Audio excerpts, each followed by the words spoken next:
Spoken English শিখতে হলে অবশ্যই আপনাকে সেন্টেন্স মেকিং সম্পর্কে ভালো ধারণা রাখতে হবে। যদি ভালো ধারণা থাকে তাহলে আপনি বেশি সময় ধরে ইংরেজিতে কথা বলতে পারবেন। ঠিক এরকম সেন্টেন্স মেকিং করাটাও আপনাকে শিখতে হবে।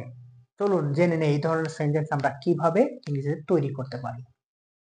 মেয়েটি কান্না করতে করতে চলে গেল। সে হাসতে হাসতে চলে গেল। এই ধরনের সেন্টেন্স তৈরি করতে আমাদের প্রথমে প্রয়োজন হলো সাবজেক্ট। এখানে সাবজেক্ট হলো মেয়েটি, the girl. The girl. Then তারপর আমরা নিয়ে আসবো went on. The girl went on.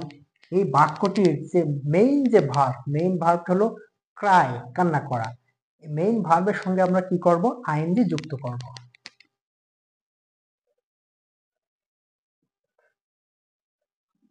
Crying. যেহেতু এখানে আর কোনো কিছু নেই সেহেতু বাক্যটি কমপ্লিট।